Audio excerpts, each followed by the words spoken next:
박철수는 평생 개가 이런 행동을 하는 것을 본 적이 없었습니다. 흰둥이가 허공을 향해 꼬리를 살랑살랑 흔들며 마치 누군가에게 인사하는 것처럼 행동하고 있었던 것입니다.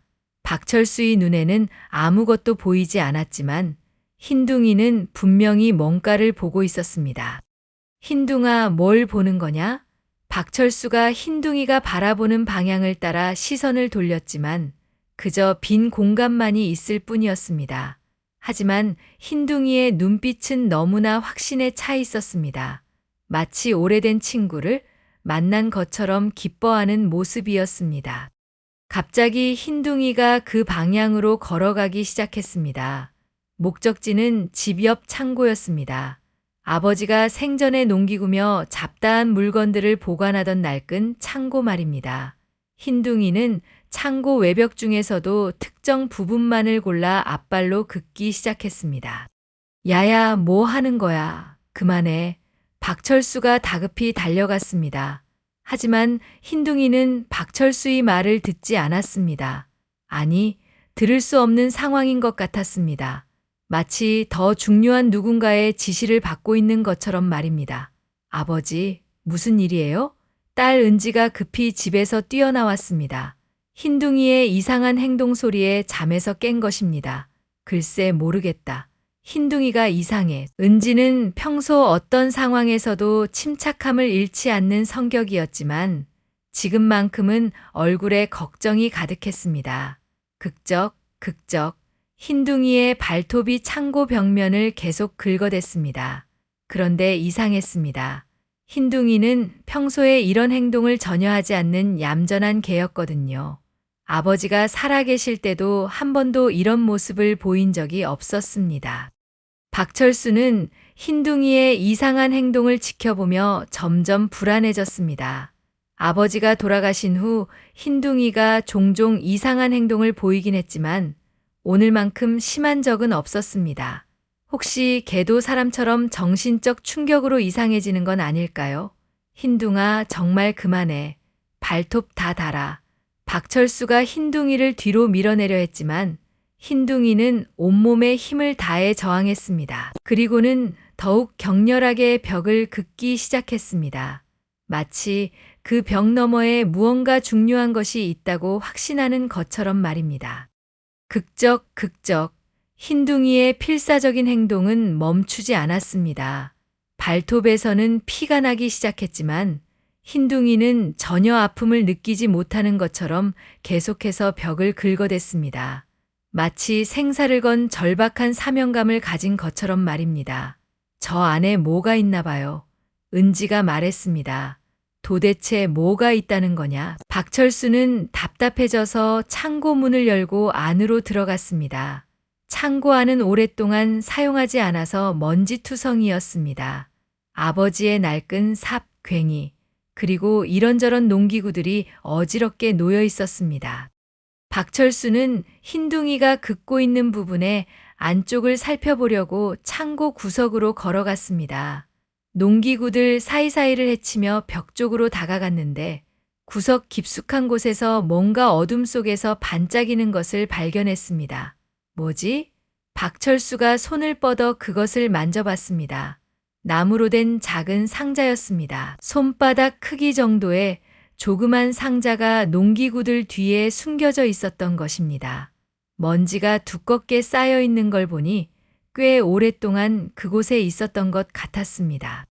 박철수가 상자를 손에 들었을 때 밖에서 긁어대던 흰둥이의 소리가 갑자기 멈췄습니다. 그리고 얼마 후 흰둥이가 창고 안으로 들어와 박철수 옆에 앉았습니다. 흰둥이의 눈빛에는 이제 더 이상 불안함이 없었습니다. 대신 안도감과 만족감이 가득했습니다. 흰둥아, 넌 어떻게 이걸 알았던 거냐? 박철수가 흰둥이를 쳐다보며 물었지만 당연히 흰둥이는 대답할 수 없었습니다. 하지만 흰둥이의 표정만으로도 충분히 알 수 있었습니다.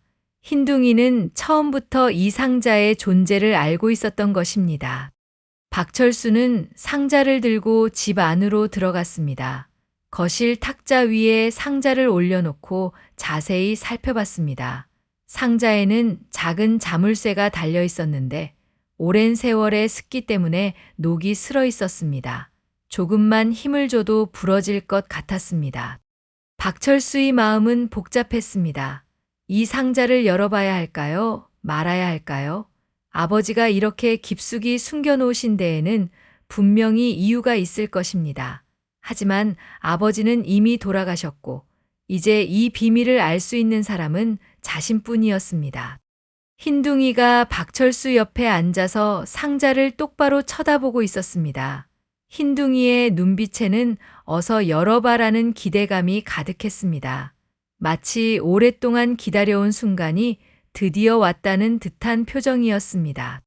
박철수는 깊게 숨을 쉬고 결심했습니다. 이미 여기까지 온 이상 끝까지 가봐야겠다는 생각이 들었습니다. 아버지가 왜 이 상자를 숨겨놓으셨는지, 그리고 흰둥이는 어떻게 그 사실을 알고 있었는지 궁금했습니다.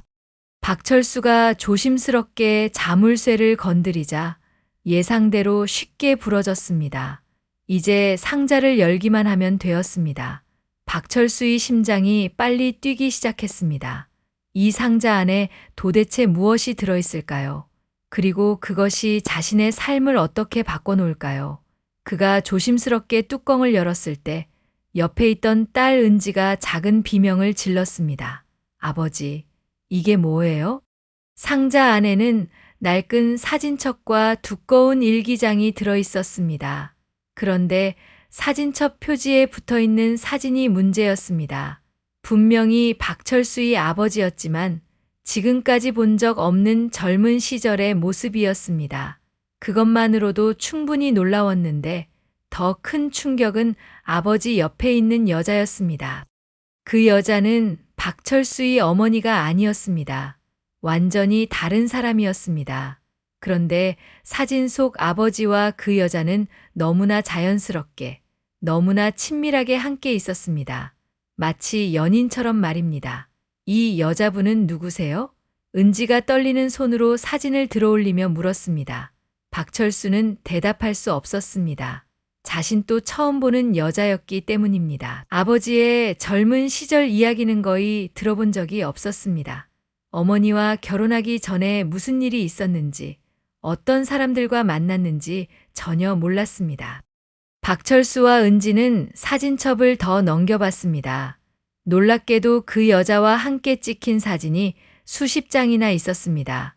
손을 잡고 걷고 있는 모습, 어깨에 기대어 웃고 있는 모습, 함께 식사하는 모습, 모든 사진이 행복해 보였습니다. 그리고 모든 사진이 연인 사이임을 보여주고 있었습니다. 아버지, 은지의 목소리가 더욱 떨렸습니다. 할아버지한테 다른 여자가 있었던 건가요? 박철수는 여전히 대답할 수 없었습니다. 머릿속이 완전히 혼란스러웠습니다. 자신이 알고 있던 아버지는 평생 한 여자만 사랑하신 분이었습니다. 어머니에게 정말 헌신적이셨고 바람 한번 피운 적 없는 모범적인 남편이셨습니다. 그런 아버지에게 이런 과거가 있었다니요. 일기장도 봐요. 은지가 떨리는 목소리로 말했습니다. 박철수는 망설였습니다. 아버지의 사적인 일기를 보는 것이 옳은 일일까요? 하지만 흰둥이가 이렇게까지 해서 찾아낸 것을 그냥 덮고 넘어갈 수는 없을 것 같았습니다. 일기장을 펼친 순간 박철수의 얼굴이 점점 굳어갔습니다. 첫 페이지부터 옥자라는 이름이 계속 나왔습니다. 그리고 그 내용은 박철수가 상상했던 것보다 훨씬 심각했습니다. 1969년 3월 15일, 오늘 옥자와 헤어졌다. 집안의 반대 때문이다. 하지만 나는 옥자를 평생 잊지 못할 것이다. 그녀 없는 인생은 의미가 없다. 박철수의 손이 떨리기 시작했습니다. 아버지에게 이런 절절한 사랑이 있었다는 것이 믿어지지 않았습니다. 1969년 5월 2일, 충격적인 소식을 들었다. 옥자가 임신했다고 한다. 내 아이다. 하지만 나는 아무것도 해줄 수 없다. 집안에서 이미 정해준 여자와의 결혼 준비가 진행되고 있기 때문이다. 나는 평생 죄인으로 살아갈 것이다. 박철수의 심장이 멈춘 듯 했습니다. 옥자라는 여자가 아버지의 아이를 임신했다는 것입니까? 그렇다면 어디선가 자신이 모르는 형제가 살고 있다는 뜻일까요? 아버지, 은지의 목소리는 거의 속삭임에 가까웠습니다. 할아버지한테 다른 자식이 있다는 말인가요? 박철수는 계속 일기를 읽어나갔습니다. 내용은 점점 더 충격적이었습니다. 1972년 8월 10일, 옥자가 혼자서 아이를 키우고 있다는 소식을 들었다. 얼마나 힘들까? 내가 책임져야 할 일인데 아무것도 해주지 못하고 있다. 아내 몰래 가끔 돈을 보내주고 있지만 그것만으로는 부족하다. 1975년 1월 20일, 옥자가 병에 걸렸다. 스트레스와 과로가 원인이라고 한다. 모든 게 내 잘못이다. 내가 책임지지 못해서 그녀가 혼자 고생하고 있다. 어떻게 해야 할까? 일기는 수십 년간 계속되었습니다. 모든 내용이 옥자와 그 아이에 대한 걱정과 죄책감으로 가득했습니다. 아버지는 평생 그들을 잊지 못하고 살아왔던 것입니다. 1995년 6월 3일, 옥자의 병이 악화되었다. 신부전증 진단을 받았다고 한다. 투석을 받아야 한다. 내가 몰래 병원비를 대고 있지만 가족들이 눈치챌까봐 늘 불안하다. 하지만 그녀를 돕지 않으면 내 양심이 견딜 수 없다. 박철수는 아버지가 평생 이런 비밀을 안고 살아오셨다는 것이 믿어지지 않았습니다. 겉으로는 그렇게 차분하고 성실한 분이셨는데 마음속으로는 이런 고통을 겪고 계셨던 것입니다. 2010년 4월 18일, 옥자의 아들 태민이가 교사가 되었다는 소식을 들었다. 그 아이는 내 핏줄이지만 한 번도 아버지라고 불러주지 못했다. 내가 얼마나 비겁한 인간인가. 책임져야 할 일을 평생 외면하고 살아왔다. 태민, 박철수는 그 이름을 되뇌어 봤습니다. 어디선가 자신과 같은 피를 나눈 형제가 태민이라는 이름으로 살고 있다는 뜻일까요? 마지막 장을 봐요. 은지가 떨리는 목소리로 말했습니다. 박철수가 일기장의 마지막 페이지를 펼쳤습니다. 아버지가 돌아가시기 몇 달 전에 쓴 글이었습니다. 2023년 8월 10일, 내 시간이 얼마 남지 않았다. 몸이 너무 아프다. 하지만 죽기 전에 반드시 해야 할 일이 있다. 옥자와 태민에게 내 재산을 나눠줘야 한다. 평생 외면해왔던 책임을 지어야 한다. 하지만 어떻게 가족에게 이 사실을 말할 수 있겠는가? 그들이 이해해 줄까? 흰둥이야. 너만이 내 진짜 마음을 안다. 박철수와 은지는 동시에 흰둥이를 바라봤습니다. 흰둥이는 상자 옆에 조용히 앉아서 마치 모든 임무를 완수했다는 듯한 평온한 표정으로 그들을 바라보고 있었습니다. 흰둥아, 박철수의 목소리가 떨렸습니다. 할아버지가 너한테 이 일을 부탁하신 거구나. 1년 동안 기다렸구나. 흰둥이가 작게 꼬리를 흔들었습니다. 그 표정에는 마치 이제 알겠냐는 듯한 안도감이 담겨 있었습니다. 은지가 아버지를 바라봤습니다. 아버지, 이제 어떻게 하죠? 이 옥자 할머니를 찾아가야 하는 건가요? 박철수는 한참 동안 말이 없었습니다. 머릿속이 너무 복잡했습니다.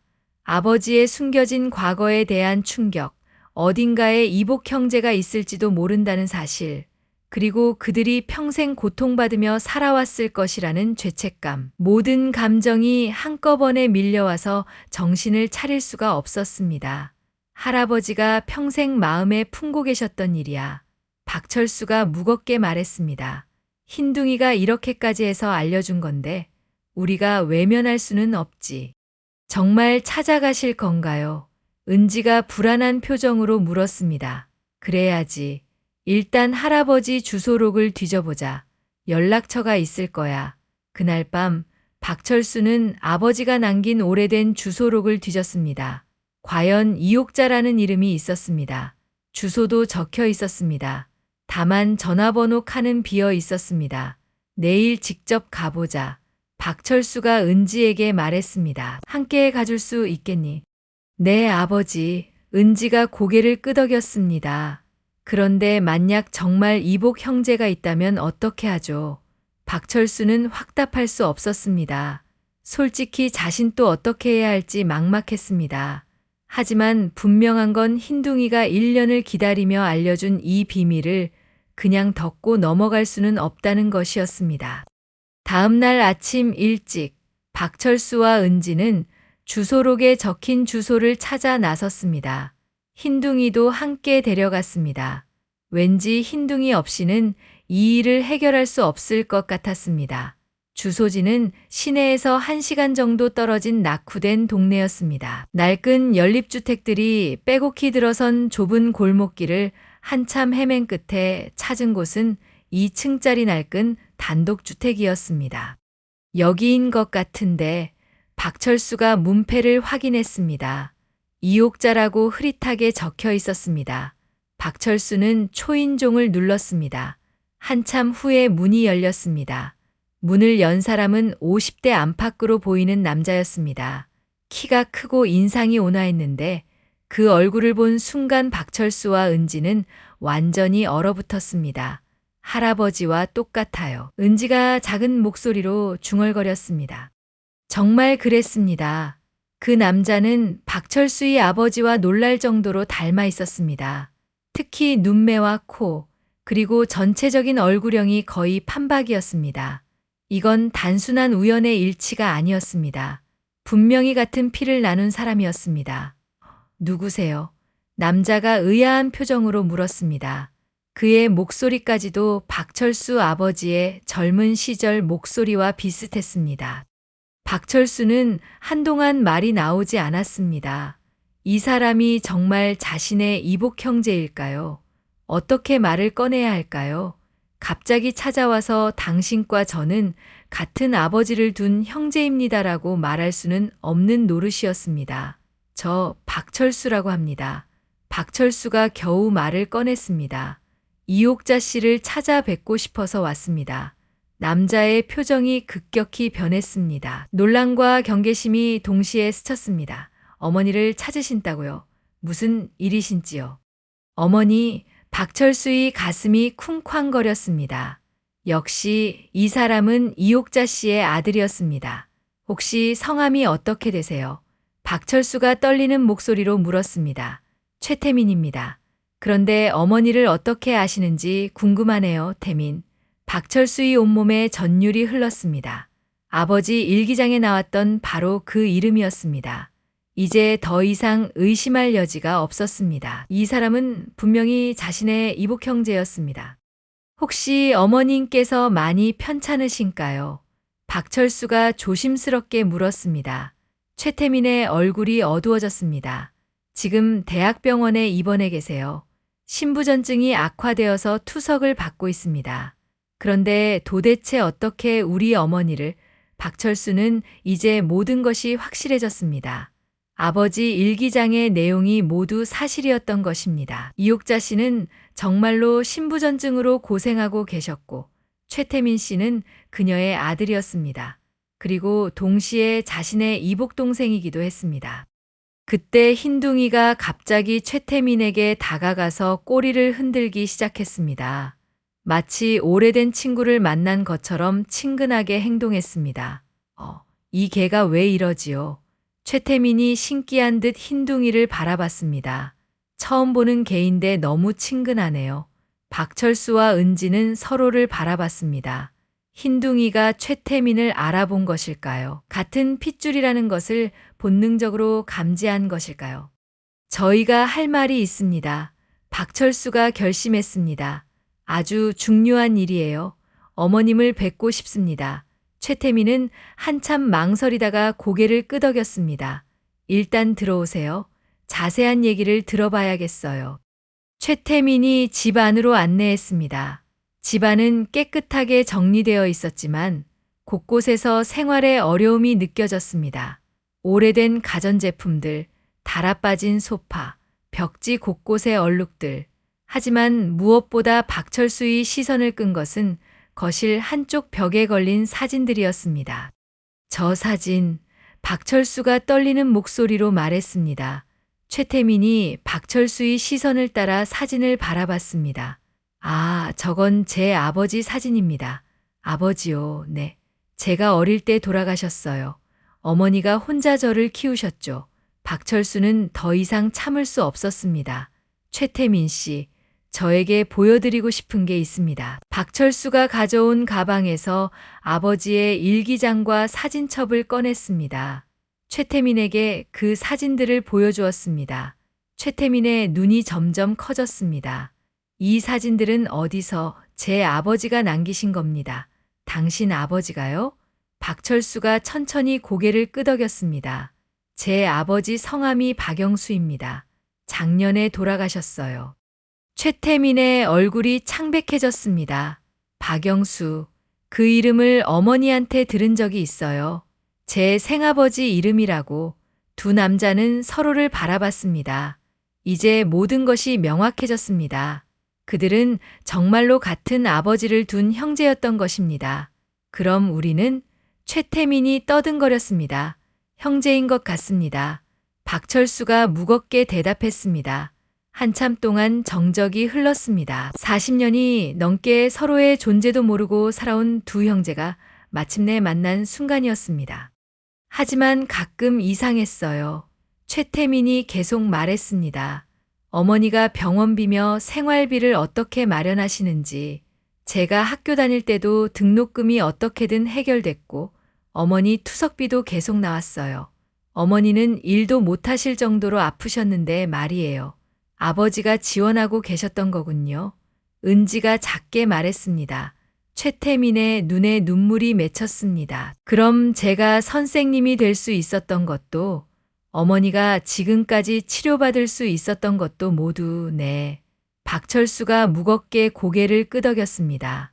아버지가 평생 책임지려고 하셨던 것 같아요. 잠시 침묵이 흘렀습니다. 세 사람 모두 각자의 생각에 잠겨 있었습니다. 그때 흰둥이가 갑자기 최태민에게 다가가서 그의 손을 핥았습니다. 어머니가 이 얘기를 들으시면 어떻게 반응하실까요? 최태민이 걱정스럽게 말했습니다. 지금 몸이 많이 안 좋으셔서. 그래도 만나 뵙고 싶습니다. 박철수가 간절히 말했습니다. 아버지가 평생 마음에 품고 계셨던 분이에요. 그리고 아버지가 남기신 유언도 전해드려야 하고요. 유언이요. 박철수가 일기장의 마지막 페이지를 펼쳐 보여주었습니다. 최태민이 그 내용을 읽는 동안 눈물이 글썽였습니다. 아버지가 저희를 그렇게 생각하고 계셨군요. 평생 죄책감에 시달리셨어요. 그래서 마지막에 이런 부탁을 하신 것 같습니다. 최태민이 한참 생각하더니 고개를 끄덕였습니다. 어머니를 모시고 오겠습니다. 집에서 뵙는 게 좋겠어요. 병원은 너무 시끄럽거든요. 괜찮으시겠어요? 외박 허가를 받을 수 있어요. 어머니도 집에 오시고 싶어 하세요. 그날 저녁 최태민이 어머니 이옥자 씨를 모시고 집으로 돌아왔습니다. 70대 후반의 이옥자 씨는 병으로 많이 야윈 상태였지만 여전히 젊은 시절의 아름다움이 남아 있었습니다. 이옥자 씨가 거실로 들어와서 박철수를 본 순간 그녀의 얼굴이 놀람으로 일그러졌습니다. 영수야. 이옥자 씨가 떨리는 목소리로 말했습니다. 정말 영수야. 박철수도 가슴이 뭉클했습니다. 이옥자 씨가 자신을 아버지로 착각하고 있었습니다. 아마 닮았기 때문일 것입니다. 아니에요, 어머니. 최태민이 부축하며 말했습니다. 영수 아버지의 아들이에요. 이옥자 씨의 눈에서 눈물이 흘렀습니다. 그럼 철수구나. 영수가 자랑하던 아들 철수. 네, 맞습니다. 박철수가 무릎을 꿇고 인사했습니다. 박철수입니다. 이옥자 씨가 박철수의 손을 잡았습니다. 영수는 어디 있니? 왜 안 왔니? 박철수는 어떻게 말해야 할지 망설였습니다. 최태민이 대신 말했습니다. 어머니, 영수 아버지는 작년에 돌아가셨어요. 이옥자 씨의 얼굴이 충격으로 일그러졌습니다. 돌아가셨다고. 언제? 1년 전입니다. 박철수가 조심스럽게 말했습니다. 돌아가시기 전까지 어머님을 잊지 못하셨어요. 박철수가 아버지의 일기장을 이옥자 씨에게 보여드렸습니다. 이옥자 씨는 떨리는 손으로 일기를 읽으며 계속 눈물을 흘렸습니다. 이 바보 같은 사람, 평생 이렇게 고생했구나. 이옥자 씨가 울먹였습니다. 나도 영수를 평생 잊지 못했어. 태민이 아빠라고 생각하고 살았지. 방 안에 숙연한 분위기가 흘렀습니다. 55년 전 그날 밤, 23살이 이옥자는 자신의 인생이 완전히 끝났다고 생각했습니다. 한경남도에서 내려온 피난민 집안의 딸이라는 이유로 박영수의 부모님에게 결혼을 반대당하며 결국 그들의 뜻에 굴복하고 만 것입니다.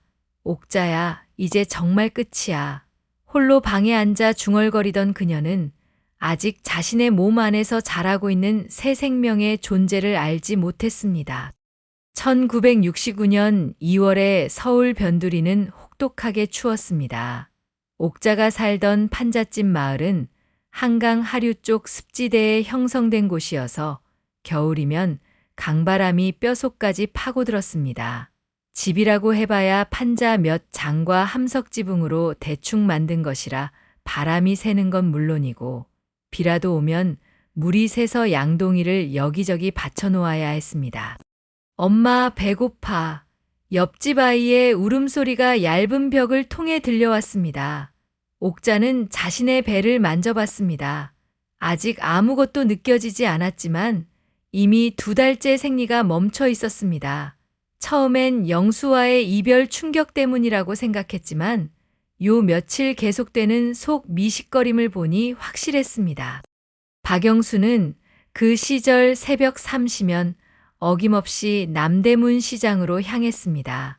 지게를 어깨에 맨 채 시장 입구에서 대기하고 있으면 시골에서 올라온 농민들이 채소를 가득 실은 트럭에서 내려주는 배추와 물을 나르는 일을 할 수 있었습니다. 하루 품삯이 500원이었는데 배추 100포기를 지고 시장 안쪽까지 운반하려면 최소 30번은 왕복해야 했습니다.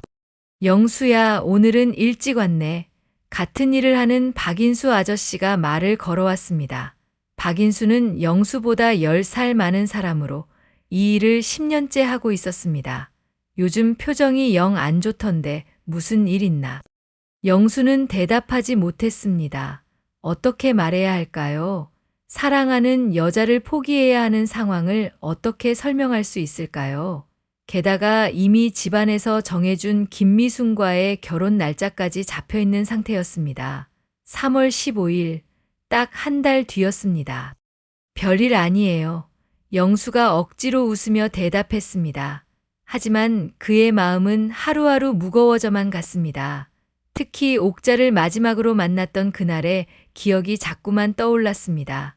그녀가 흘리던 눈물, 그리고 영수야, 나는 괜찮으니까 너는 행복하게 살아라고 했던 말이 가슴에 비수처럼 꽂혀 있었습니다. 그런데 3월 둘째 주, 영수에게 충격적인 소식이 전해졌습니다. 옥자와 함께 일하던 양장점 미선이가 급히 달려와서 말했습니다. 영수 오빠, 옥자 언니가 큰일 났어요. 임신한 것 같은데 혼자서 어떻게 할지 모르겠다고 울고만 있어요. 영수의 머릿속이 새하얗게 변했습니다. 임신이라니요.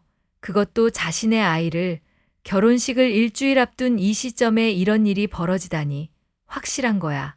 네, 병원에서 확인했대요. 2달 정도 됐다고 하던데요. 영수는 그 자리에서 주저앉을 뻔했습니다. 자신의 아이를 가진 여자를 혼자 두고 다른 여자와 결혼한다는 것이 말이 되는 일일까요? 하지만 이미 양가 친척들이 모두 모이기로 한 결혼식을 취소할 수도 없는 노릇이었습니다. 특히 김미순의 아버지는 동네에서 제법 성공한 쌀 장수였는데 그의 도움 없이는 영수의 어머니 병원비도 감당할 수 없는 상황이었습니다. 그날 밤 영수는 옥자를 몰래 만났습니다. 동네 뒷산 정자에서 만난 2사람은 한참 동안 말없이 앉아 있었습니다. 3월 중순에 밤바람은 여전히 차가웠지만 2사람의 마음은 그보다 더 차가웠습니다. 영수야, 옥자가 먼저 입을 열었습니다. 나는 이 아이를 낳을 거야. 혼자서라도 키울 거야. 옥자야, 미안해. 정말 미안해. 영수의 목소리가 떨렸습니다. 내가 남자답지 못해서 이런 일이. 아니야. 누구 탓도 아니야. 옥자가 영수의 손을 잡았습니다. 우리가 서로 사랑했던 건 잘못이 아니잖아. 옥자야, 결혼을 취소할까? 박영수가 떨리는 목소리로 말했습니다. 하지만 이옥자는 고개를 저었습니다. 안 돼. 지금 취소하면 너희 집안이 망신당해. 게다가 시어머니 병원비는 어떻게 할 거야? 박영수의 어머니는 당뇨로 입원 중이었고 김미순의 아버지가 그 비용을 대주고 있었습니다. 그럼 이 아이는 어떻게 하고? 내가 낳아서 키울 거야. 혼자서라도. 이옥자의 목소리에는 결연함이 담겨 있었습니다. 하지만 현실은 냉혹했습니다. 1969년에 한국에서 미혼모가 된다는 것은 사회적 죽음을 의미하였습니다. 특히 이옥자같이 가난한 집안의 딸에게는 더욱 그랬습니다. 동네 사람들의 시선, 경제적 어려움, 아이의 미래까지 모든 것이 막막했습니다. 그리고 무엇보다 가족들의 반응이 두려웠습니다. 임신 사실을 알게 된 이옥자의 아버지는 분노를 감추지 못했습니다. 이 창피한 거사, 우리 집 문턱을 어떻게 넘나. 이옥자의 아버지는 한경도 출신 특유의 거친 성격이었습니다. 아버지, 죄송해요. 이옥자가 무릎을 꿇고 빌었지만 소용이 없었습니다. 당장 나가. 내 딸은 없다. 어머니마저 등을 돌렸습니다. 남의 집며느리 될 몸으로 이게 뭐 하는 짓이야. 창피해서 어디 얼굴 들고 다녀. 그날 밤 이옥자는 집에서 쫓겨났습니다. 가방 하나에 옷까지 몇 벌을 챙겨서 나왔습니다. 갈 곳이 없어서 양장점 미선이 집에서 하룻밤을 보냈습니다. 언니, 우리 집에서 계속 있어. 미선이가 말했지만 이옥자는 고개를 저었습니다. 고마워. 하지만 미선이네까지 피해를 줄 수는 없어. 결국 이옥자는 판잣집 마을에서 월세 1,000원짜리 단칸방을 구했습니다. 보증금도 없이 한 달치 월세만 내고 들어갈 수 있는 곳이었습니다. 영수와 김미순의 결혼식은 예정대로 진행되었습니다. 동네 사람들이 모두 모인 가운데 치러진 소박한 결혼식이었지만 신랑의 마음은 전혀 기쁘지 않았습니다. 결혼식 내내 영수는 옥자 생각만 하고 있었습니다. 지금쯤 그녀는 뭘 하고 있을까? 혼자서 이 모든 상황을 견디고 있을까? 김미수는 착한 여자였습니다. 박영수가 마음을 열지 못하는 것을 알면서도 묵묵히 기다려주었고 시어머니 병간호도 정성껏 해주었습니다. 그럴수록 박영수는 더욱 죄책감에 시달렸습니다. 김미순에게는 좋은 남편이 되어야 한다는 의무감과 이옥자를 도와야 한다는 책임감 사이에서 매일 고민했습니다. 하지만 결혼을 한 이상 이옥자를 공공연히 만날 수는 없었습니다. 결혼 후 한 달이 지나서 박영수는 이옥자를 다시 만났습니다. 아니, 만났다기보다는 멀리서 지켜본 것이었습니다. 이옥자가 사는 판잣집 앞을 몰래 지나가면서 확인했습니다. 그녀의 배는 조금씩 불러오기 시작했고 얼굴도 많이 야위어 있었습니다. 박영수는 마음이 아팠지만 다가갈 수 없었습니다. 이미 결혼한 몸이었기 때문입니다. 대신 박영수는 다른 방법을 택했습니다. 양장점 미선이를 통해서 생활비를 전해주기로 한 것입니다. 미선아, 이걸 옥자에게 전해줘. 하지만 누구한테서 온 건지는 말하지 마. 알겠어요? 오빠. 미선이는 박영수의 사정을 이해했습니다. 결혼한 남자가 다른 여자를 도와준다는 것이 얼마나 위험한 일인지 알고 있었기 때문입니다. 하지만 이옥자는 그 돈을 받고도 쓸 수가 없었습니다. 박영수에게서 온 것이라는 걸 직감적으로 알았기 때문입니다. 이미 결혼한 남자의 돈을 받는다는 것이 떳떳하지 못했습니다. 이옥자는 그 돈을 헝겊에 싸서 장롱 깊숙이 넣어두었습니다. 이 돈은 정말 급할 때만 써야지. 하지만 정작 급한 상황이 와도 이옥자는 그 돈에 손을 대지 않았습니다. 대신 양장점에서 하는 부업으로 하루하루를 버텼습니다. 임신 5개월이 되자 이옥자의 몸은 더욱 힘들어졌습니다. 입덧이 심해서 제대로 먹을 수도 없었고 배가 불러오면서 바느질 일도 하기 어려워졌습니다. 하루에 10시간씩 앉아서 바느질을 하다 보면 허리가 끊어질 것 같았습니다. 아이고 허리야. 이옥자가 허리를 주물러가며 일을 계속했습니다. 하지만 일을 멈출 수는 없었습니다. 일을 하지 않으면 당장 생활비가 없어졌기 때문입니다. 그런 어느 날 이옥자는 결국 쓰러지고 말았습니다. 영양실조와 과로가 겹친 결과였습니다. 이웃집 순덕이 할머니가 발견해서 급히 병원으로 데려갔습니다. 아기가 위험해. 당장 입원해야 해. 의사의 말에 이옥자는 눈물이 났습니다. 입원비도 없는데 어떻게 해야 할까요? 할머니, 돈이 없어서. 아이고, 이거 사. 돈보다 목숨이 먼저지. 순덕이 할머니가 자신의 용돈을 꺼내서 입원비를 대신 내주었습니다. 병원에서 일주일을 보낸 후에야 이옥자는 집으로 돌아올 수 있었습니다. 그동안 박영수는 소식을 듣고 발을 동동 굴렀지만 직접 나타날 수는 없었습니다. 대신 미선이를 통해서 병원비를 대신 내주었습니다. 언니, 이건 병원에서 주는 보조금이래. 미선이가 거짓말로 둘러댔지만 이옥자는 진짜 출처를 알고 있었습니다. 하지만 이번만큼은 거절할 수 없었습니다. 뱃속 아이를 위해서라도 받아야 했습니다. 그의 여름은 유난히 더웠습니다. 이옥자가 사는 판잣집은 선풍기는커녕 제대로 된 창문도 없어서 숨쉬기가 힘들 정도였습니다. 임신 7개월이 되면서 몸은 더욱 무거워졌고 부종으로 다리가 퉁퉁 부어올랐습니다. 그런데도 이옥자는 다른 사람들 빨래를 받아서 손빨래를 해주는 일을 시작했습니다. 바느질 일보다는 몸에 무리가 덜 갔기 때문입니다. 하루에 1,000원씩이라도 벌어야 생활할 수 있었습니다.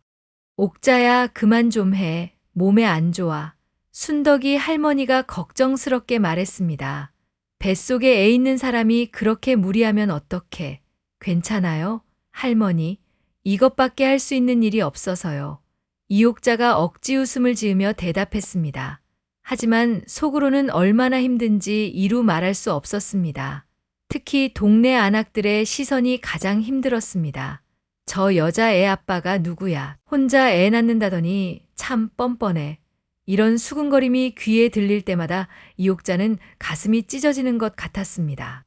한편 박영수는 결혼 후에도 계속 새벽 일을 했습니다. 하지만 이제는 이옥자를 도와주기 위해 더 많은 돈이 필요했습니다. 남대문 시장 일만으로는 부족해서 오후에는 건설 현장에서 벽돌 나르는 일도 시작했습니다. 50kg짜리 시멘트 포대를 하루 종일 날라야 하는 고된 일이었지만 하루 품삯이 800원으로 시장 일보다 많았습니다. 영수야, 요즘 너무 무리하는 거 아니야? 김미순이 걱정스럽게 말했습니다. 얼굴이 너무 야위었어. 괜찮아. 돈 좀 더 벌어야 해. 박영수가 대답했습니다. 하지만 김미순에게는 진짜 이유를 말할 수 없었습니다. 그 돈의 절반이 이옥자에게 가고 있다는 사실을 어떻게 설명할 수 있을까요? 김미수는 박영수가 왜 이렇게 무리해서 일하는지 이해할 수 없었지만 남편을 믿고 기다려주었습니다. 9월이 되어서 이옥자의 출산이 임박했습니다. 하지만 제대로 된 산부인과에 갈 돈이 없어서 동네 산파 할머니를 부르기로 했습니다. 산파비도 500원이나 되어서 이옥자로서는 큰 부담이었지만 혼자서 낳을 수는 없는 노릇이었습니다. 이때만큼은 이옥자도 박영수가 보내준 돈을 써야 했습니다. 아이의 생명이 걸린 일이었기 때문입니다. 출산 당일 밤, 이옥자는 혼자서 진통을 견뎌야 했습니다.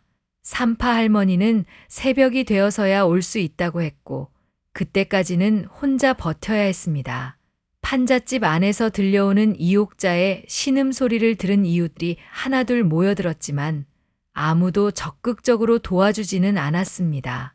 혼자 애 가진 여자라는 시선이 있었기 때문입니다. 순덕이 할머니만이 유일하게 이옥자 곁을 지켜주었습니다. 으악, 새벽 4시가 되어서야 아이의 울음소리가 들렸습니다. 건강한 사내아이였습니다. 산파 할머니가 도착했을 때는 이미 아이가 태어난 후였습니다. 어머, 혼자서 낳았네. 대단해. 하지만 이옥자는 출혈이 심해서 의식을 잃을 뻔했습니다. 병원에 가야겠어. 이거 위험해. 산파 할머니가 다급하게 말했습니다. 그 소식을 들은 박영수는 급히 병원비를 마련해서 달려갔습니다.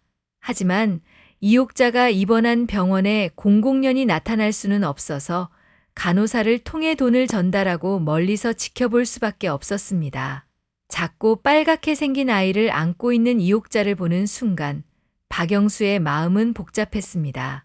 기쁨과 죄책감이 동시에 몰려왔습니다. 자신의 아이인데 안아볼 수도 없고 공식적으로는 남의 아이였습니다. 이름을 뭐라고 지을까? 이옥자가 혼자 중얼거렸습니다. 아이 아버지인 박영수와 함께 이름을 지을 수도 없는 상황이었습니다. 결국 이옥자는 혼자서 태민이라는 이름을 지어주었습니다. 크게 자라서 백성을 편안하게 해주라는 의미였습니다. 비록 아버지 없이 자라지만 떳떳한 사람이 되기를 바라는 마음이었습니다. 아이가 태어난 후 이옥자의 생활은 더욱 힘들어졌습니다. 밤에는 아이 때문에 잠을 제대로 잘 수 없었고, 낮에는 생계를 위해 일을 해야 했습니다. 젖이 부족해서 분유를 사주고 싶었지만 돈이 없어서 쌀뜨물을 먹였습니다. 그러다 보니 태민이는 자주 배탈이 났고 밤새 울어댔습니다. 으앙으앙, 태민이 울음소리가 판잣집 마을 전체에 울려 퍼졌습니다. 저 집애가 또 우네. 아이 아빠도 없이 키우니까 저래. 이웃들의 수근거리는 소리가 이옥자의 귀에 들려왔습니다. 하지만 이옥자는 참을 수밖에 없었습니다. 이런 상황에서 감정적으로 대응하면 더 큰 문제가 될 수 있었기 때문입니다. 박영수는 아이가 태어났다는 소식을 들었지만 직접 만나러 갈 수는 없었습니다. 결혼한 남자가 다른 여자와 그 아이를 찾아간다는 것은 너무나 위험한 일이었습니다. 특히 김미순이 임신했다는 사실을 알게 된 후로는 더욱 조심스러웠습니다. 영수야, 우리도 곧 아빠 엄마가 될 거야. 김미순이 행복하게 말했습니다. 박영수는 기뻐해야 했지만 마음이 복잡했습니다. 한쪽에서는 아내가 임신을 했고 다른 쪽에서는 이미 자신의 아이가 태어났는데 안아볼 수도 없는 상황이었습니다. 결국 박영수와 이옥자는 완전히 이별하기로 했습니다. 더 이상 만날 수 없다는 것을 둘 다 인정할 수밖에 없었습니다. 마지막으로 만난 그날 두 사람은 많은 말을 하지 않았습니다. 옥자야, 미안해. 정말 미안해. 괜찮아. 우리 태민이 건강하게만 자라주면 돼. 이옥자는 눈물을 참으며 말했습니다. 영수야, 이제 정말 만나지 말자. 당신 또 가정이 있고 나도 이 아이 키우는데 집중해야 해. 그날 이후로 박영수는 이옥자를 직접 만나지 않았습니다. 대신 미선이를 통해서 가끔 소식을 들었고 생활비도 그런 식으로 전해주었습니다. 하지만 이옥자는 여전히 그 돈을 쓰지 않고 고이 모아두었습니다. 정말 급한 상황에서만 태민이가 아플 때만 조금씩 썼습니다. 나머지는 모두 천조각에 싸서 장롱 깊숙이 넣어두었습니다. 겨울이 되면서 상황은 더욱 악화되었습니다. 연탄값이 없어서 제대로 난방을 할 수 없었고 아이가 감기에 걸리면 병원비가 없어서 약국에서 파는 감기약으로 버텨야 했습니다. 한 번은 태민이가 고열에 시달리는데도 병원에 가지 못해서 밤새 차가운 수건으로 열을 내리려고 했습니다. 태민아, 아프면 안 돼. 엄마가 지켜줄게. 이옥자가 아이를 끌어안으며 눈물을 흘렸습니다. 그런 어느 날 이옥자에게 희소식이 하나 생겼습니다. 동네 양장점에서 집에서 할 수 있는 부업을 제안해 준 것입니다. 단추달기나 박음질 같은 간단한 일이었지만 집에서 아이를 돌보면서 할 수 있어서 이옥자에게는 큰 도움이 되었습니다. 하루에 2~3시간씩 일하면 1,000원 정도를 벌 수 있었습니다. 감사합니다. 정말 감사합니다. 이옥자가 양장점 사장에게 거듭 인사했습니다. 1970년 봄, 태민이는 돌을 맞았습니다. 이옥자는 비록 가난하지만 아이의 돌상만큼은 제대로 차려주고 싶었습니다. 쌀로 백설기를 만들고 작은 과일 몇 개를 사서 상을 차렸습니다. 돌잡이를 할 때 태민이는 연필을 잡았습니다. 우리 태민이 공부 잘할 거야. 이옥자가 기뻐하며 말했습니다. 하지만 마음 한쪽에서는 아이의 아버지가 없다는 것이 아쉬웠습니다. 태민이가 걸음마를 시작하면서 이옥자의 걱정은 더욱 커졌습니다. 아이가 자라면서 아빠라는 말을 배우게 될 텐데 그때는 어떻게 설명해야 할까요? 다른 아이들은 모두 아빠가 있는데 자신만 없다는 것을 알게 되면 얼마나 상처받을까요? 태민아, 엄마가 아빠 목까지 해줄게. 이옥자가 아이를 안으며 다짐했습니다. 이런 생활이 계속되면서 이옥자의 건강도 점점 나빠졌습니다. 제대로 먹지도 못하고 잠도 충분히 자지 못한 채로 고된 일을 계속하다 보니 몸이 버틸 수 없었습니다. 어느 날 갑자기 기침이 심해지면서 피를 토했습니다. 이거 폐결핵 아냐? 순덕이 할머니가 놀라며 말했습니다. 병원에 가봐야 해. 하지만 병원비가 없었습니다. 폐결핵 치료에는 많은 돈이 들어가는데 이옥자로서는 감당할 수 없는 금액이었습니다. 결국 동네 한약방에서 싼 기침약을 사서 버티기로 했습니다. 엄마가 아프면 안 돼. 태민이가 있잖아. 이옥자가 자신에게 다짐하며 말했습니다. 1971년이 되면서 태민이는 제법 말을 하기 시작했습니다. 엄마 배고파. 엄마 아파. 아이의 말 한마디 한마디가 이옥자의 마음을 아프게 했습니다. 제대로 된 음식도 해주지 못하고 아플 때 병원에 데려가지도 못하는 자신이 원망스러웠습니다.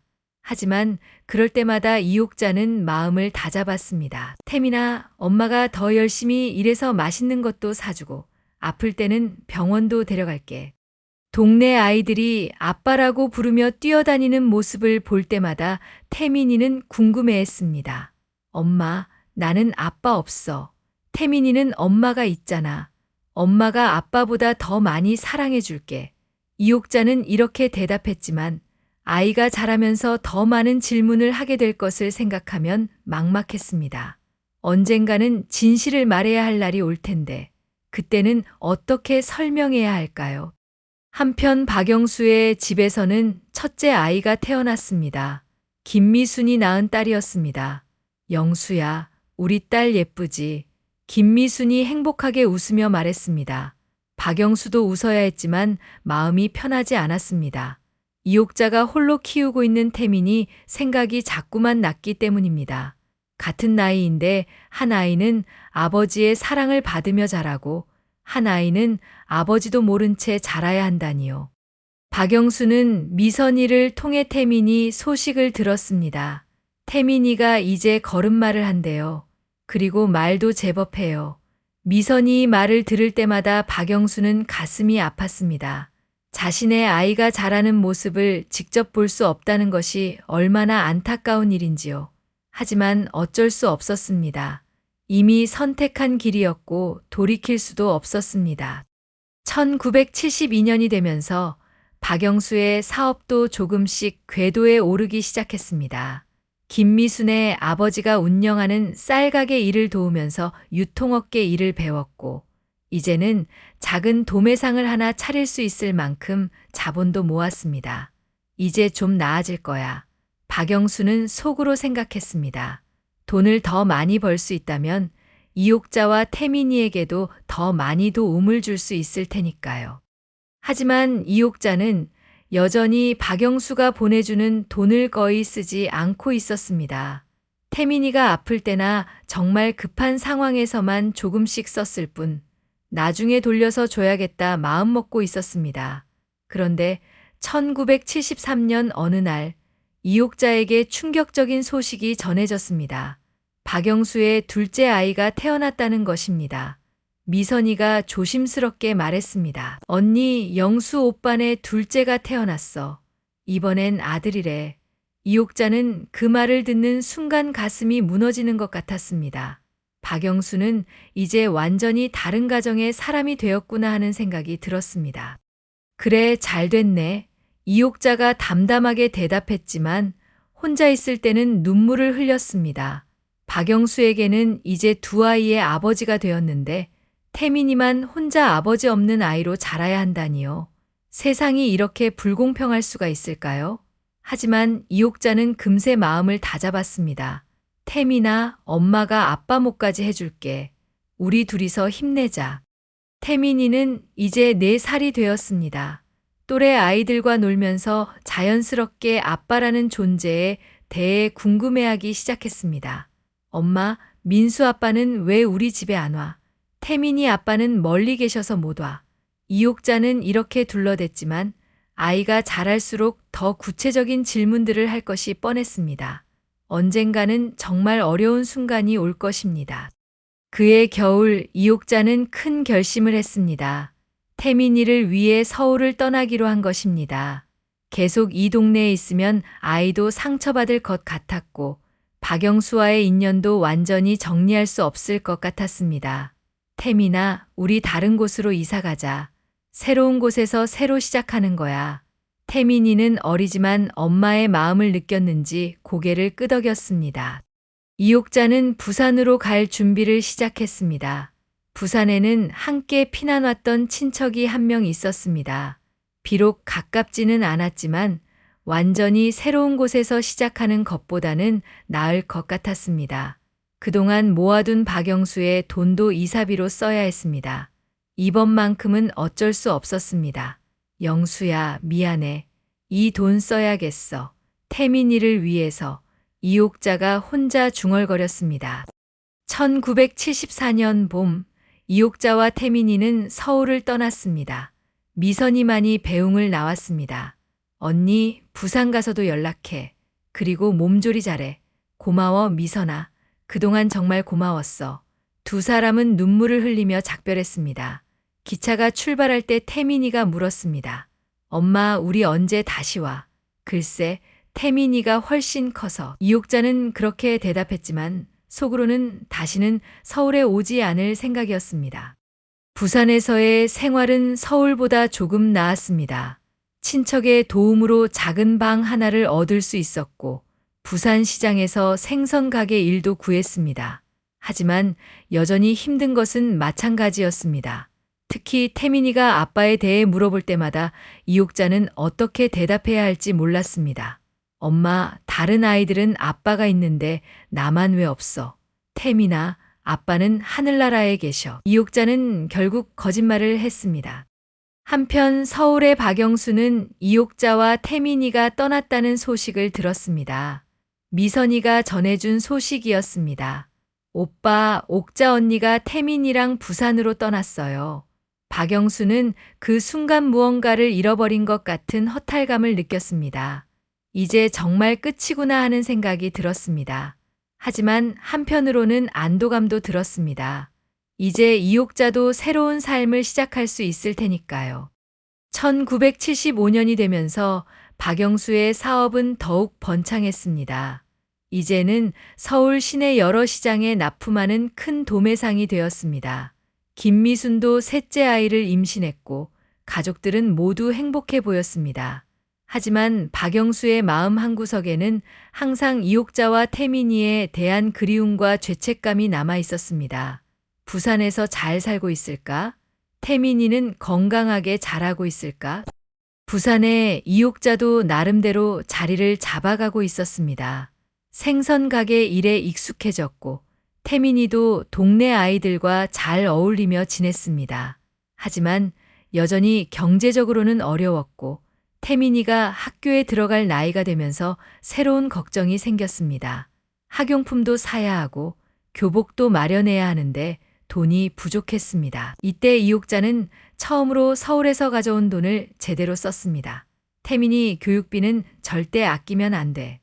태민이가 초등학교에 입학하던 날 이옥자는 혼자 눈물을 흘렸습니다. 다른 아이들은 모두 아버지와 어머니가 함께 와서 입학식을 지켜보는데 태민이만 혼자였습니다. 물론 이옥자가 있었지만 아이 입장에서는 아버지가 없다는 것이 얼마나 서러웠을까요? 태민아, 미안해. 엄마가 아빠 몫까지 못해줘서. 집으로 돌아온 이옥자가 혼자 중얼거렸습니다. 그런데 놀랍게도 태민이는 그런 상황을 의젓하게 받아들이고 있었습니다. 엄마, 괜찮아. 우리 둘이면 충분해. 8살 아이의 말이라고는 믿어지지 않을 만큼 성숙한 반응이었습니다. 이옥자는 그런 태민이가 기특하면서도 한편으로는 안쓰러웠습니다. 너무 일찍 철이 들어버린 것은 아닐까요? 태민이는 학교에서도 모범생이었습니다. 공부도 잘했고 선생님 말씀도 잘 들었습니다. 하지만 가끔 친구들이 아버지 이야기를 할 때는 조용해졌습니다. 우리 아빠는 회사원이야. 우리 아빠는 운전기사야. 이런 이야기들을 들으면 태민이도 자신만 아버지가 없다는 것을 새삼 깨달았습니다. 시간이 흘러 1975년 가을이 되었습니다. 태민이는 이제 초등학교 2학년이 되었고 이옥자도 부산 생활에 완전히 적응했습니다. 하지만 여전히 경제적으로는 빠듯했고 태민이가 자랄수록 더 많은 돈이 필요했습니다. 특히 태민이가 공부를 워낙 잘해서 좋은 중학교에 보내고 싶었는데 그러려면 더 많은 준비가 필요했습니다. 어느 날 이옥자는 큰 결심을 했습니다. 태민이에게 아버지 이야기를 조금씩 해주기로 한 것입니다. 물론 전부 다는 아니고 아이가 이해할 수 있는 범위에서만요.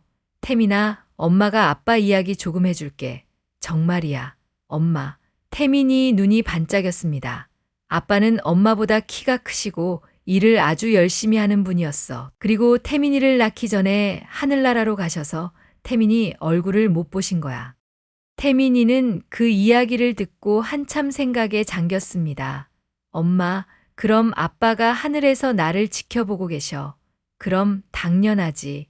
우리 태민이가 공부 잘하고 착하게 자라는 것을 하늘에서 보고 계셔서 아주 기뻐하실 거야.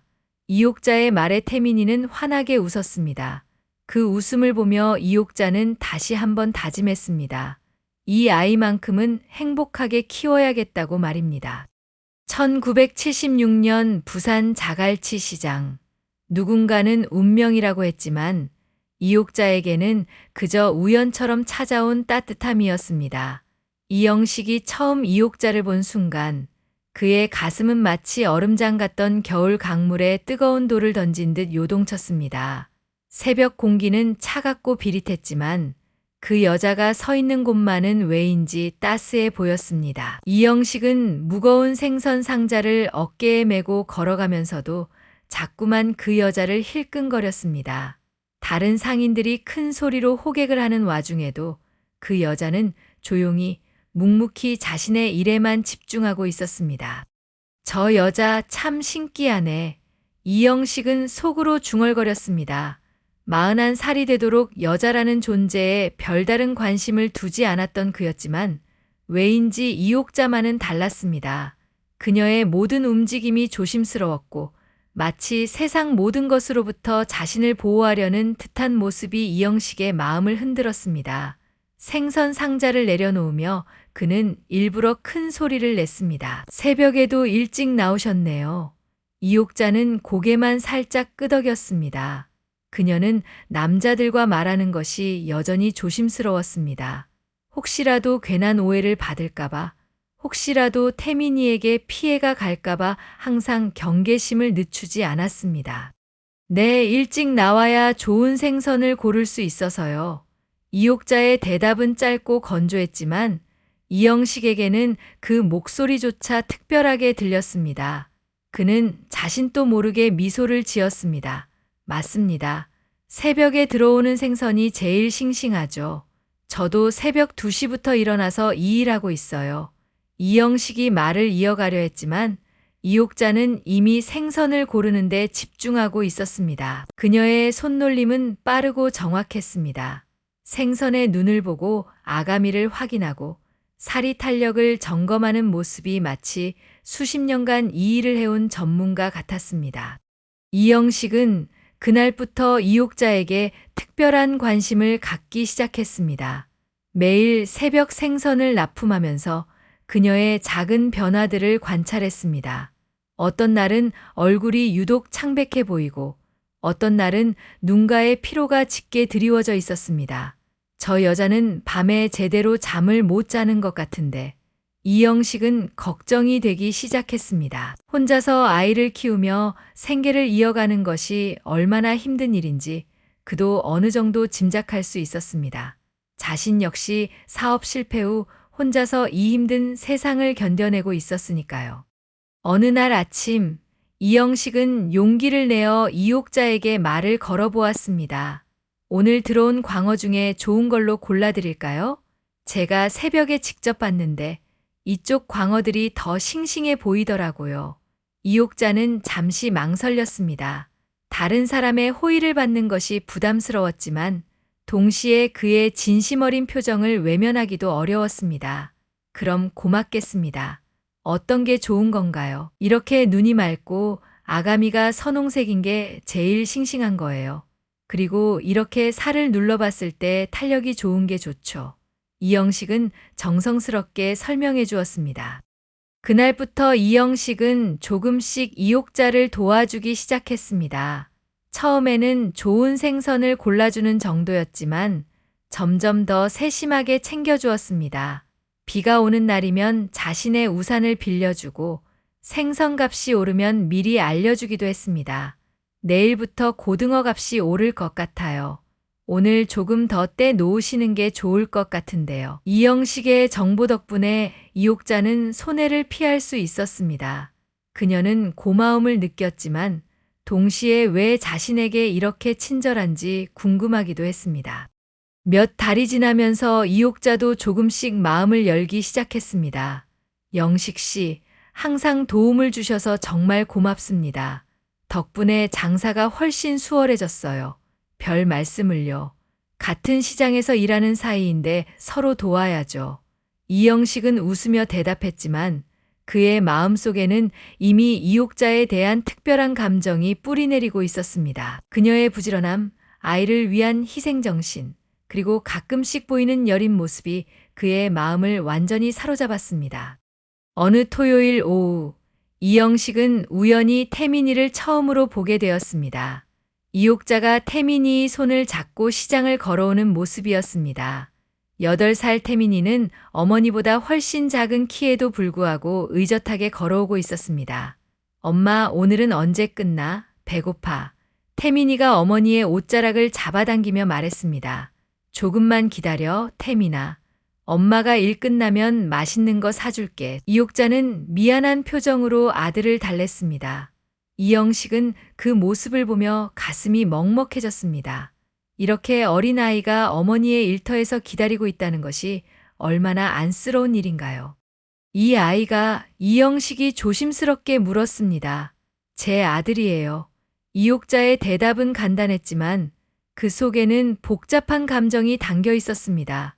자랑스럽기도 하고 미안하기도 하고 때로는 두렵기도 한 그런 감정들 말입니다.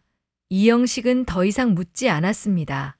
아이는 있는데 남편이 보이지 않는다는 것만으로도 이옥자의 상황을 어느 정도 짐작할 수 있었습니다. 그리고 그것이 무엇이든 상관없다고 생각했습니다. 정말 똑똑하게 생겼네요. 몇 살이에요? 8살이에요. 태민이가 당당하게 대답했습니다. 그날부터 이영식은 태민이에게도 관심을 보이기 시작했습니다. 가끔 과자를 사다 주고 이옥자가 바쁠 때면 태민이와 이야기를 나누어 주었습니다. 태민아, 학교는 재미있어? 네, 재미있어요. 저는 공부를 제일 잘해요. 태민이가 자랑스럽게 말했습니다. 오, 그래. 그럼 꿈은 뭐야? 의사가 되고 싶어요. 아픈 사람들을 고쳐주는 의사요. 태민이의 꿈을 듣고 이영식은 감동했습니다. 이렇게 어린아이가 벌써 남을 도우려는 마음을 갖고 있다니요. 멋진 꿈이네. 의사가 되려면 공부를 정말 열심히 해야 해. 네, 열심히 할 거예요. 엄마 병도 고쳐드리고 싶어요. 태민이 말에 이영식의 가슴이 뭉클했습니다. 이 어린아이가 얼마나 어머니를 사랑하고 있는지, 그리고 얼마나 일찍 철이 들었는지 알 수 있었습니다. 이옥자 역시 태민이 말을 듣고 눈물을 참아야 했습니다. 자신 때문에 이렇게 일찍 어른스러워진 아들이 안쓰러우면서도 대견했습니다. 태민이는 정말 훌륭한 아이네요. 이런 아들이 있어서 옥자 씨는 행복하시겠어요. 이영식이 진심 어린 말을 했습니다. 고맙습니다. 태민이는 제 전부예요. 이옥자가 조용히 대답했습니다. 이옥자는 이영식의 이런 모습들을 지켜보며 복잡한 신경이었습니다. 고마운 마음과 동시에 걱정스러운 마음이 공존했습니다. 혹시 자신 때문에 이영식이 피해를 보는 건 아닐까요? 아이가 있는 여자와 가까이 지내는 것이 그에게 부담이 되지는 않을까요? 그리고 무엇보다 자신의 과거가 밝혀지면 그가 실망하지 않을까 하는 두려움이 있었습니다. 영식 씨, 저희에게 너무 신경 쓰지 마세요. 저희는 괜찮으니까요. 이옥자가 조심스럽게 말했습니다. 아니에요. 저도 좋아서 하는 일이에요. 옥자 씨와 태민이가 있어서 제 하루하루가 의미 있어졌거든요. 이영식의 대답에는 평소와 다른 진정성이 담겨 있었습니다. 1977년 여름이 깊어갈 무렵, 이영식은 더 이상 자신의 마음을 숨길 수 없다고 판단했습니다. 매일 이옥자를 보면서 느끼는 감정이 단순한 호감을 넘어선 것을 스스로도 알고 있었습니다. 하지만 어떻게 고백해야 할지, 그리고 거절당하면 어떻게 해야 할지 걱정이 앞섰습니다. 며칠 밤을 뜬 눈으로 새며 고민한 끝에 마침 이옥자가 몸살로 며칠간 시장에 나오지 못한다는 소식을 들었습니다. 이영식은 이때다 싶어서 죽을 끓여가지고 이옥자네 집으로 향했습니다. 괜찮으세요? 몸살이 심하다고 들었는데요. 이영식이 문 앞에서 걱정스러운 목소리로 말했습니다. 영식 씨, 어떻게 여기까지 오셨어요? 이옥자는 놀라며 문을 열었습니다. 얼굴이 창백하고 목소리도 힘이 없어 보였습니다. 태민이 혼자 있으면 걱정스러울 것 같아서 죽을 좀 끓여왔어요. 몸이 아플 때는 따뜻한 죽이 제일이죠. 이영식이 냄비를 들고 있는 모습에 이옥자는 또 한 번 놀랐습니다. 정말 고맙습니다. 하지만 이렇게까지 하실 필요는 아니에요. 제가 하고 싶어서 한 거예요. 이영식의 말에는 평소와 다른 절실함이 담겨 있었습니다. 태민이가 학교에 간 사이 두 사람은 조용히 앉아서 죽을 나누어 먹었습니다. 이영식이 끓인 죽은 정말 맛있었습니다. 이옥자는 오랫동안 이런 정성어린 음식을 먹어본 적이 없었습니다. 혼자서 모든 것을 해결해야 했던 지난 몇 년간 누군가가 자신을 위해 음식을 해주는 일은 꿈도 꿀 수 없었으니까요. 정말 맛있어요. 영식 씨 요리 솜씨가 좋으시네요. 별거 아니에요. 혼자 살다 보니 이런 건 기본으로 배우게 되더라고요. 이영식이 웃으며 대답했습니다. 잠시 침묵이 흘렀습니다. 이영식은 마음속으로 용기를 내고 있었습니다. 지금이 아니면 언제 이런 기회가 또 있을까 싶었습니다. 옥자 씨, 이영식이 처음으로 이옥자의 이름을 불렀습니다. 이옥자의 가슴이 두근거리기 시작했습니다. 이런 상황이 낯설지는 않았지만 여전히 두려웠습니다. 제가 말씀드리고 싶은 게 있어요. 이영식의 목소리가 떨렸습니다. 41살이 되도록 이런 고백을 해본 적이 없었던 그에게는 정말 어려운 일이었습니다. 저는 옥자 씨를 좋아합니다. 이영식이 드디어 입을 열었습니다. 그리고 태민이도 정말 좋아해요. 옥자 씨와 태민이와 함께 가정을 꾸리고 싶어요. 이옥자는 한동안 말을 할 수 없었습니다. 예상했던 고백이었지만 막상 들으니 머릿속이 복잡해졌습니다. 기쁘기도 하고 두렵기도 하고 미안하기도 했습니다. 영식 씨, 저는 제가 너무 성급했나요? 하지만 제 마음은 진심이에요. 저는 이제 40이 넘은 나이에 처음으로 진정한 사랑을 느끼고 있어요. 이영식의 솔직한 고백에 이옥자의 눈에서 눈물이 흘렀습니다. 오랫동안 혼자서 모든 것을 견뎌온 그녀에게 이런 따뜻한 고백을 하는 사람이 나타났다는 것이 꿈만 같았습니다. 영식 씨, 저에게는 아이가 있어요. 그리고 저는 좋은 여자가 아니에요. 이옥자가 떨리는 목소리로 말했습니다. 무슨 소리예요? 제가 본 옥자 씨는 세상에서 가장 훌륭한 여자예요. 혼자서 아이 키우면서 이렇게 당당하게 사는 사람이 어디 있어요? 이영식의 말에는 진심이 가득했습니다. 저도 완벽한 사람은 아니에요. 사업에 실패해서 이런 떠돌이 생활을 하고 있잖아요. 하지만 옥자 씨와 태민이 덕분에 다시 살아갈 희망을 찾았어요. 옥자 씨의 과거가 무엇이든 저에게는 상관없어요. 중요한 건 지금이고 앞으로예요. 이영식의 말을 들으며 이옥자는 더욱 눈물을 흘렸습니다. 지금까지 자신의 과거 때문에 스스로를 가두고 살았는데 그런 과거조차 받아들여 주겠다는 사람이 나타난 것입니다. 시간을 주세요. 이옥자가 간신히 말했습니다. 태민이 생각도 해봐야 하고 그리고 영식 씨께 제대로 말씀드려야 할 것들이 있어요. 당연하죠. 저는 얼마든지 기다릴게요. 옥자 씨가 준비될 때까지 말이에요. 이영식이 진심 어린 마음으로 대답했습니다.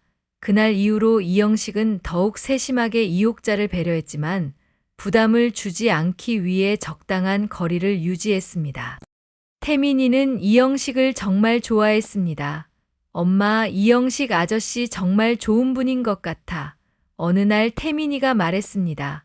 왜 그렇게 생각해? 이옥자가 물었습니다. 다른 아저씨들은 나를 귀찮아하는데 이영식 아저씨는 진짜로 나한테 관심을 가져주거든. 그리고 엄마한테도 정말 친절하고 9살 아이의 순수한 관찰이었습니다. 태민이 말을 들으며 이옥자는 많은 생각에 잠겼습니다. 아이가 아버지를 그리워하는 마음을 너무나 잘 알고 있었기 때문입니다. 몇 주 후 이옥자는 중요한 결심을 했습니다. 이영식에게 자신의 과거를 모두 털어놓기로 한 것입니다. 만약 그가 그 진실을 받아들일 수 있다면 새로운 시작을 해보자고 생각했습니다. 영식 씨, 제 이야기를 들어보세요. 모든 걸 말씀드릴게요. 어느 일요일 오후 이옥자가 용기를 내어 입을 열었습니다. 이영식은 진지한 표정으로 고개를 끄덕였습니다. 네, 들을게요. 이옥자는 박영수와의 만남부터 이별까지 태민이 출생 비화 그리고 부산으로 오게 된 모든 경위를 솔직하게 털어놓았습니다. 자신이 얼마나 순진했는지, 얼마나 많은 실수를 했는지, 그리고 얼마나 힘들게 살아왔는지 모든 것을 말했습니다. 이영식은 한마디 말 없이 끝까지 들었습니다. 때로는 안쓰러운 표정을 짓기도 하고, 때로는 분노에 찬 표정을 짓기도 했지만, 끝까지 이옥자의 이야기를 들어주었습니다. 이제 아시겠죠? 제가 어떤 여자인지. 이옥자가 고개를 푹 숙이며 말했습니다. 저 같은 여자와 함께 하시면 영식 씨만 손해예요. 세상 사람들이 뭐라고 할지 모르고. 하지만 이영식의 반응은 이옥자의 예상과 전혀 달랐습니다. 옥자 씨, 이영식이 조용하지만 확고한 목소리로 말했습니다. 정말 고생 많이 하셨어요. 저는 옥자 씨가 더욱 존경스러워요. 그 어려운 상황에서 홀로 아이를 키우고 이렇게 당당하게 살아가시는 모습이 얼마나 대단한지 모르세요. 이영식이 계속해서 말했습니다. 과거는 과거일 뿐이에요. 중요한 건 지금이고 미래예요. 저는 여전히 옥자 씨와 태민이와 함께 새로운 가정을 만들고 싶어요. 이영식의 말에 이옥자는 믿을 수 없다는 표정을 지었습니다. 자신의 모든 과거를 알고도 여전히 자신을 받아들여 주겠다는 것이 정말일까요? 그날 밤 이옥자는 오랜만에 편안한 잠을 잤습니다. 누군가에게 자신의 모든 것을 털어놓고도 거부당하지 않는다는 것이 얼마나 큰 위안이 되는지 깨달았습니다. 태민이도 이영식을 점점 더 아버지처럼 따르기 시작했습니다. 이영식 아저씨, 저한테 축구 가르쳐 주세요. 그럼 우리 태민이 아저씨가 축구도 가르쳐 주고 공부도 도와줄게. 이영식이 환하게 웃으며 대답했습니다. 1978년 봄, 이옥자와 이영식은 조용한 결혼식을 올렸습니다. 화려하지도 않고 많은 사람들이 참석하지도 않았지만 두 사람에게는 인생에서 가장 소중한 순간이었습니다. 태민이는 정식으로 아버지가 생겼다는 것이 신기하고 기뻤습니다. 엄마, 이제 나도 다른 친구들처럼 아빠가 있는 거지. 그럼 이영식 아빠가 태민이 진짜 아빠야. 이옥자가 눈물을 글썽이며 대답했습니다. 이영식은 태민이를 정말 친아들처럼 키웠습니다. 공부도 봐주고 운동도 가르쳐주고 장래 희망에 대해서도 진지하게 상의하어 주었습니다. 태민아, 의사가 되려면 공부를 정말 열심히 해야 해. 특히 수학과 과학을 잘해야 하고. 알겠어요? 아빠 열심히 할게요. 태민이가 환하게 웃었습니다. 친아버지를 한 번도 본 적 없는 태민이에게 이영식은 세상 최고의 아버지였습니다. 세월이 흐르면서 태민이는 정말로 의대에 진학했고 이옥자와 이영식은 작은 식당을 차려 성공적으로 운영했습니다. 태민이가 의사가 되어 결혼까지 하는 모습을 보며 이옥자는 감격했습니다. 영식 씨 덕분이에요. 당신이 아니었다면 태민이가 이렇게까지 훌륭하게 클 수 있었을까요? 무슨 소리예요? 옥자 씨의 사랑과 희생이 있었기 때문에 가능한 일이었죠. 이영식과 이옥자는 서로를 의지하며 행복한 시간을 보냈습니다. 하지만 세상에 영원한 것은 없었습니다. 이영식이 65살이 되던 해 갑작스럽게 심근경색으로 쓰러져 병원으로 급히 이송되었습니다. 영식 씨. 이옥자가 병원 응급실에서 울부짖었지만 이영식은 끝내 의식을 되찾지 못했습니다.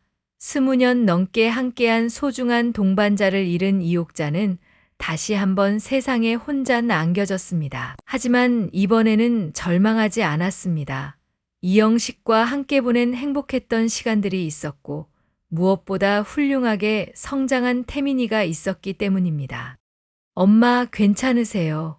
의사가 된 태민이가 어머니를 걱정스럽게 바라보며 말했습니다. 아빠가 그렇게 갑자기 가시다니.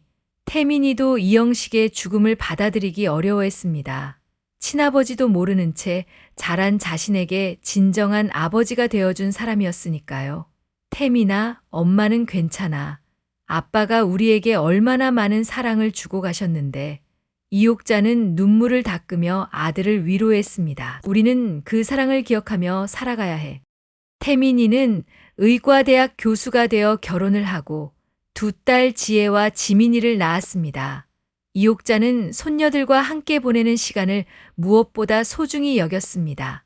할머니는 정말 대단한 분이에요. 지혜가 말했습니다. 아빠가 그러는데 할머니가 혼자서 아빠를 키우셨다면서요. 그런가? 할머니가 그렇게 대단해 보여? 이옥자가 웃으며 대답했습니다. 할머니는 어려서 무슨 꿈이 있었어요? 지민이가 궁금해하며 물었습니다. 할머니는 그냥 행복하게 사는 게 꿈이었단다. 2025년 가을, 이옥자는 건강이 많이 호전되어 퇴원했습니다. 이옥자는 퇴원과 동시에 가족들과 함께 먼저 이영식의 묘를 찾았습니다. 가을 하늘이 유독 높고 푸르렀던 그날, 이옥자는 묘비 앞에 서서 한참 동안 말없이 서 있었습니다. 태민이와 손녀들은 조금 떨어진 곳에서 조용히 지켜보고 있었습니다. 여보, 나왔어요. 이옥자가 드디어 입을 열었습니다. 목소리가 떨리고 있었습니다. 오랜만에 나왔는데 날씨가 참 좋네요. 당신이 제일 좋아하던 가을이잖아요. 이옥자는 무릎을 꿇고 앉아서 묘비를 쓰다듬었습니다. 여보, 미안해요. 그동안 자주 오지 못해서. 이옥자의 눈에서 눈물이 흘렀습니다. 당신 덕분에 태민이가 이렇게 훌륭하게 자랐어요. 의사도 되고 교수도 되고 좋은 사람과 결혼해서 예쁜 딸들도 낳았어요. 태민이는 어머니의 말을 들으며 가슴이 뜨거워졌습니다. 이영식이 얼마나 자신을 사랑해줬는지, 그리고 어머니가 얼마나 이영식을 그리워하고 있는지 새삼 깨달았습니다. 당신이 없었다면 우리가 이렇게까지 행복할 수 있었을까요? 이옥자가 계속해서 말했습니다. 당신은 정말 좋은 남편이었고 태민이에게는 최고의 아버지였어요. 지금도 태민이는 당신 얘기만 나오면 눈물을 글썽여요. 실제로 태민이 눈에는 어느새 눈물이 맺혀 있었습니다. 이영식을 아빠라고 부르기 시작한 그날부터 진짜 아버지를 잃은 그날까지 모든 순간들이 주마등처럼 지나갔습니다. 여보, 이제 나도 건강해졌어요. 한동안 아프긴 했지만 다시 이렇게 당신을 찾아올 수 있게 되었네요. 이옥자의 말에 태민이는 마음이 놓였습니다. 어머니가 정말 건강을 되찾으신 것 같았기 때문입니다. 당신이 기다리고 있겠지만 아직은 갈 수 없어요. 손녀들 결혼도 봐야 하고 증손자 얼굴도 보고 싶거든요. 이옥자는 묘비에 손을 올리고 미소를 지었습니다. 그러니까 조금만 더 기다려주세요. 지혜와 지민이는 할머니가 이렇게 건강하게 회복되신 모습을 보며 감사함을 느꼈습니다. 할머니가 평생 얼마나 많은 사랑을 주고받으며 살아왔는지, 그리고 지금도 얼마나 많은 사람들을 사랑하고 있는지 알 수 있었습니다. 할머니, 지혜가 다가와서 말했습니다. 할아버지도 할머니가 건강해지셔서 기뻐하실 거예요. 이옥자는 손녀를 끌어안고 웃었습니다. 그럴까? 지혜야? 할머니가 아프니까 할아버지도 걱정하셨을 텐데. 이영식의 묘를 떠나면서 이옥자는 마치 무거운 짐을 하나 내려놓고 새로운 활력을 얻은 듯한 표정이었습니다. 건강이 회복되면서 이제야 정말 하고 싶었던 일들을 할 수 있게 된 것 같았습니다. 며칠 후 박철수와 그의 딸 은지가 합류했습니다. 박영수의 묘는 서울 외곽의 한적한 곳에 있었습니다. 가족들은 모두 함께 그곳을 향해 떠났습니다. 차 안에서 이옥자는 창밖을 바라보며 많은 생각에 잠겼습니다. 마지막으로 박영수를 본 것이 언제였을까요? 아마도 1970년 겨울, 눈이 내리던 그날이었을 것입니다. 그때는 이렇게 다시 만나게 될 줄 꿈에도 몰랐습니다. 묘지에 도착했을 때 이옥자의 가슴은 두근거렸습니다. 반세기가 넘는 시간을 뛰어넘어 다시 만나는 순간이었습니다. 박영수의 묘비는 소박했지만 정성스럽게 관리되어 있었습니다. 묘비 앞에는 계절마다 바뀌는 꽃들이 정성스럽게 놓여 있었고 묘비의 글씨도 깨끗하게 관리되어 있었습니다. 박철수가 얼마나 아버지를 정성스럽게 모시고 있는지 한눈에 알 수 있었습니다. 이옥자는 묘비를 보는 순간 가슴 깊숙한 곳에서 뜨거운 무언가가 올라오는 것을 느꼈습니다. 이것이 그리움인지 죄책감인지 감사함인지 스스로도 구분할 수 없었습니다. 아버지, 이분이 이옥자 할머니세요.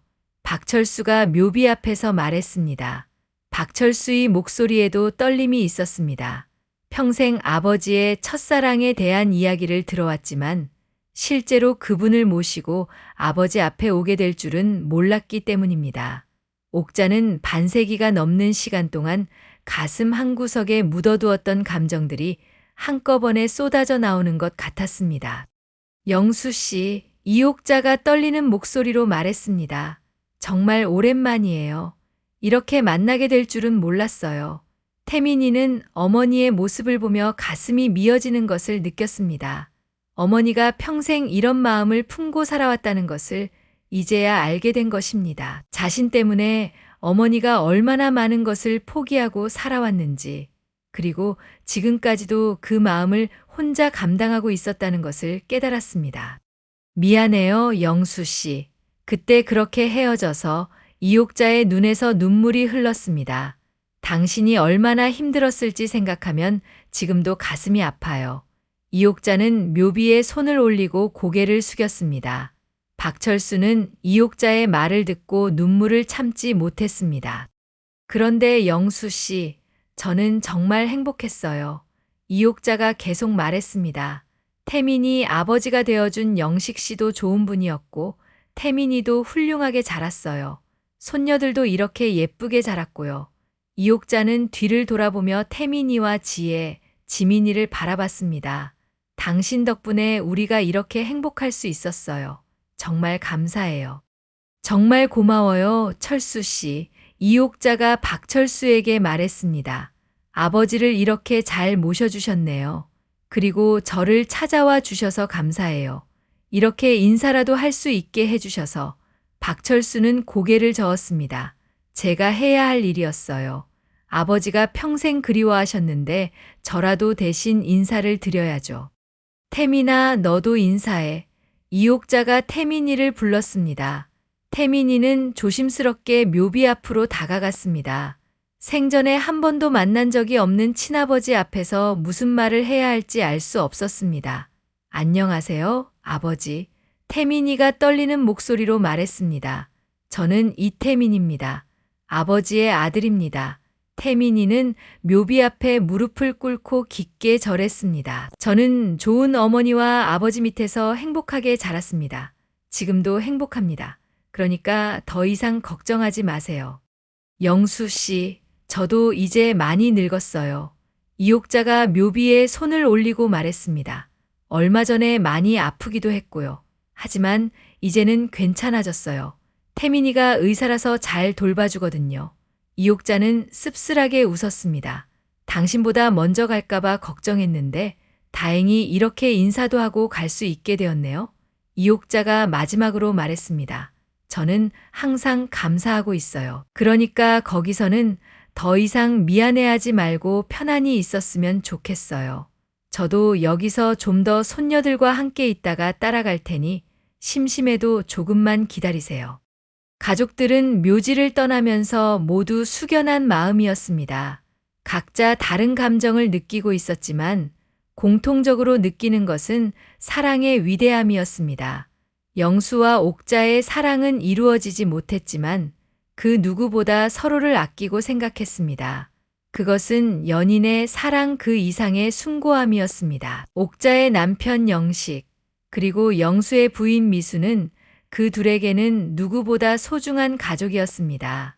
그리고 영수와 옥자는 서로 보이지 않는 든든한 버팀목이었습니다. 비록 함께할 수는 없었지만 서로의 존재만으로도 힘이 되었던 것입니다. 옥자 씨와 영수 씨, 그리고 그 가족분들이 평안하고 행복하길 바라며 이 사연을 마칩니다. 다음 사연이 궁금하시다면 구독과 좋아요로 함께 해주세요.